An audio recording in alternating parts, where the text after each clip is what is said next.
નમસ્તે વિદ્યાર્થી મિત્રો, આજે ઘણી બધી સ્કૂલમાં ધોરણ 10માં ગણિતનું પ્રી બોર્ડનું પેપર હતું 80 માર્ક્સનું. તો આજે આપણે એનું સોલ્યુશન જોવાના છીએ. તમારે કેટલા માર્ક્સ આવશે કમેન્ટમાં વિદ્યાર્થી મિત્રો જણાવજો. આપણને ખબર છે વિભાગ એ એમાં 24 માર્ક્સના હેતુલક્ષી પૂછાય છે. તો વિદ્યાર્થી મિત્રો પહેલા 6 MCQમાં શું જવાબ આવશે? ઓપ્શન નંબર એ આવશે, 2 જવાબ આવશે પહેલામાં. બીજામાં વિદ્યાર્થી મિત્રો વિવેચક શોધવાનો છે, d બરાબર b² - 4ac. તો એનો જવાબ વિદ્યાર્થી મિત્રો ઓપ્શન નંબર એ આવશે. ત્રીજામાં 10મું પદ શોધવાનું છે, a + 9d. તો એનો જવાબ પણ વિદ્યાર્થી મિત્રો 47 આવશે. ચોથામાં જોવા જઈએ તો ઉગમ બિંદુથી આપણને અંતર શોધવાનું કીધું છે. તો જવાબ શું આવશે? 5, 12, 13 પાયથાગોરસનો તમે ઉપયોગ કરો તો આવડી જાય. પાંચમામાં sin² 45. એનો જવાબ શું આવશે વિદ્યાર્થી મિત્રો? 1/2 આવશે.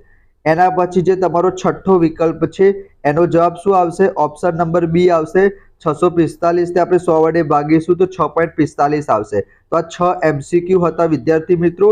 એના પછી આપણે જો ખાલી જગ્યાની વાત કરીએ તો અહીંયા આપણને કીધું છે કે ગુસા 23 અને 33 એનો ગુસા શોધવાનો છે. તો એમાં કોઈ કોમન નથી તો જવાબ 1 આવશે. આઠમાનો જવાબ શું આવશે વિદ્યાર્થી મિત્રો?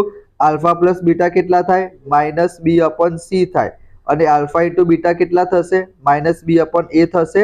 સોરી, શૂન્યનો સરવાળો આલ્ફા પ્લસ બીટા -b/a થાય અને આલ્ફા ઇન્ટુ બીટા શૂન્યનો ગુણાકાર c/a થશે.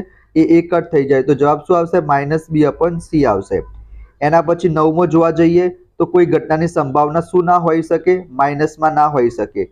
પછી આપણને ખબર છે sin² θ + cos² θ 1 થાય. તો અહીંયા 45 છે તો અહીંયા પણ વિદ્યાર્થી મિત્રો શું આવવું જોઈએ? 45 આવવું જોઈએ. સમાંતર સ્પર્શક કહે તો જવાબ કેટલો આવશે? 2 આવશે. બહુલક કોને કહેવાય? જે મેક્સિમમ વખત આવતું હોય. તો અહીંયા 2 કેટલી વખત આવે છે? 2 વખત આવે છે.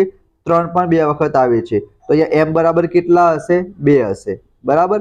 એના પછી અહીંયા ખરા ખોટાની વાત કરીએ તો વર્ગમૂળમાં 9 છે એની જગ્યાએ આપણે 3 લખી શકીએ. બરાબર. તો વર્ગમૂળમાં 9 તો સમય થાય, પરંતુ જે આ વર્ગમૂળમાં 5 છે અસમય સંખ્યા છે. બરાબર. માટે ટોટલ અસમય થશે એટલે ખોટું આવશે.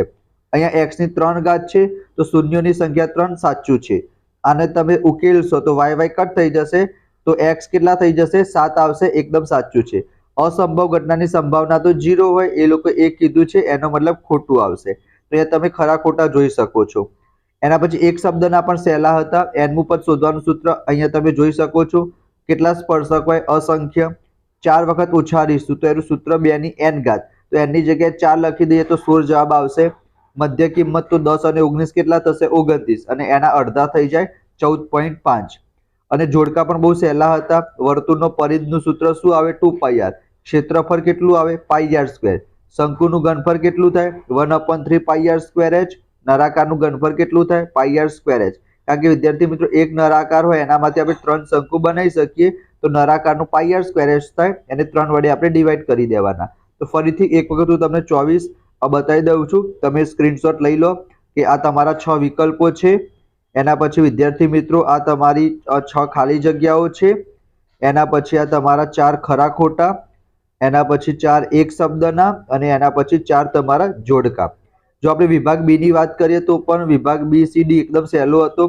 આ બીજા ચેપ્ટરના 2 જે બધાને ખબર જ છે. શૂન્ય શોધો, દ્વિઘાત બહુપદી મેળવવાની કે અહીંયા 11મું પદ શોધવાનું કીધું છે. અહીંયા 20 પદોનો સરવાળો કીધો છે. 27મું પણ વિદ્યાર્થી મિત્રો 25માના જેવું જ છે. એના પછી બંને વચ્ચેનું અંતર શોધવાનું, અંતર સૂત્ર વાપરવાનું. મધ્યબિંદુ શોધવાનું, મધ્યબિંદુ વાળું સૂત્ર વાપરવાનું. 32 અને 33મું જસ્ટ તમારે ખાલી કિંમત મૂકવાની છે. 8.1 નો 8.2 નો મેં તમને કીધું હતું એવું જ વિદ્યાર્થી મિત્રો તમારી પરીક્ષામાં પૂછાયું છે. બરાબર. 35મો 36મો જે 12મું ચેપ્ટર તમને ખાલી સૂત્ર આવડતું હોય તો પણ તમે આન્સર લખી શકો છો. બરાબર. એના પછી 37માં બહુલક શોધવાનું છે, સૂત્ર મૂકી કિંમત વાપરવાની. જો આપણે વિભાગ સી ની વાત કરીએ તો એ પણ એકદમ સહેલો હતો. આને તમે લોપની રીત, આદેશની રીતથી ઉકેલી શકો છો. એના પછી ત્રિભાગ બિંદુઓના યામ શોધવાના. મેં તમને કીધું હતું કે 7.1 ના છેલ્લા 4 દાખલામાંથી 100% પૂછાશે તો આ પૂછાઈ ગયો. અહીંયા સરવાળાવાળો પૂછાયો. એના પછી વિદ્યાર્થી મિત્રો આ પણ મેં તમને કીધું તો સમકેન્દ્રી વર્તુળ વાળો. એના પછી 45મો 46મો બહુલક શોધવાનો છે અને આમાં 46માં બધામાં 1/3 આવશે. એકદમ સહેલું. વિભાગ ડી ની વાત કરીએ તો થેલ્સનો પ્રમેય પૂછાઈ ગયો. 6.1 એ બધાને તમને આવડતું જ હશે. બરાબર. અને એ ના આવડતું હોય તો પણ વિદ્યાર્થી મિત્રો તમે 50મો દાખલો પણ સહેલો હતો.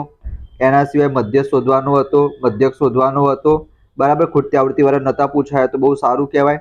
અને આ પત્તાવાળો દાખલો હતો અને એક પાસાવાળો દાખલો હતો. બરાબર, તો પેપર બહુ સહેલું હતું. તમારે કેટલા માર્ક્સ આવશે એ જણાવજો. અને કાલે જે સામાજિક વિજ્ઞાનનું પેપર છે એના પર હું મોસ્ટ ઇમ્પોર્ટન્ટ પ્રશ્ન તમારી સાથે શેર કરીશ.